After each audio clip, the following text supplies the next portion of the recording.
Dans Néhémie 11, 4, 24, vous trouverez les noms, c'est-à-dire le rapport officiel de ceux qui furent une offrande volontaire.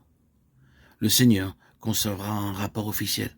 Il composa un livre de souvenirs consignant les noms de ceux-ci et dit les concernant qu'ils sont un trésor particulier, quelque chose qu'il garde précieusement et spécialement. Ils seront à moi, mon trésor particulier, dit l'Éternel des armées, au jour que je ferai. Et il a fait un rapport officiel à leur sujet. L'Éternel a été attentif et a entendu, et un livre de souvenirs a été écrit.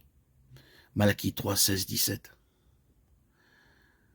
Le Seigneur cherche quelques-uns qui seront pour lui, en quelque sorte, les premiers, une catégorie qui sera à l'avant-garde.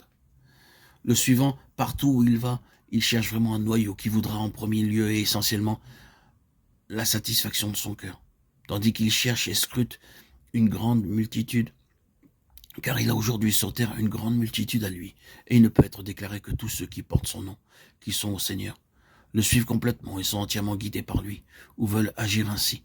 Non, il n'en est pas ainsi. Mais il cherche cette dîme de son peuple, cette représentation de la 10e partie qui répondent au désir de son propre cœur. Ils sont pour lui particulièrement précieux. Ils seront à moi, mon trésor particulier, dit l'Éternel des armées, au jour que je ferai. C'est là l'issue finale de cette question du témoignage complet, qui ira volontairement jusqu'au bout avec le Seigneur, sans s'occuper de ce qu'il en coûte. Or, cette dîme était une offrande volontaire. Chacun faisait partie du 10e. Le fit volontairement. Il se souvient volontairement à ce tirage au sort. Vous pourriez objecter que si l'on tirait au sort, ils n'avaient pas le choix. Ils devaient l'accepter que cela leur plaisait ou non. Mais le point essentiel est qu'ils se livrèrent volontiers à cette méthode. C'était une offrande volontaire spontanée au Seigneur. Pas de contrainte ici, aucune loi, aucun légalisme. C'était simplement de la bonne volonté. Êtes-vous prêt à cause de votre propre cœur à répondre et à dire, sans aucune contestation, sans aucune crainte, des conséquences si vous le faites? Oui, je vais jusqu'au bout avec le Seigneur, je veillerai à ce que le Seigneur obtienne tout ce qu'il désire en ce qui me concerne. Cela peut signifier beaucoup, cela peut impliquer beaucoup, mais le Seigneur ne vous demande pas de faire.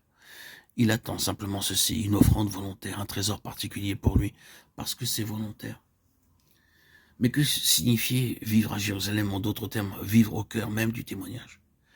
Car étant donné que la muraille représente le témoignage, le peuple venant demeurer à l'intérieur de la muraille, dans Jérusalem, représentait réellement un mouvement spirituel, à savoir qu'il y a ceux qui sont prêts à vivre en plein cœur du témoignage.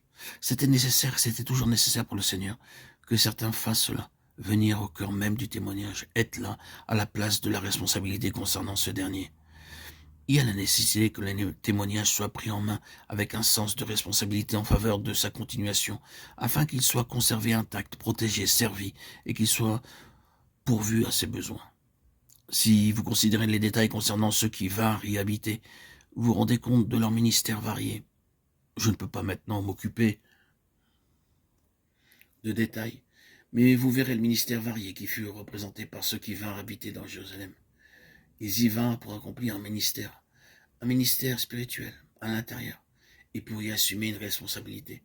C'était une chose dont le témoignage avait besoin.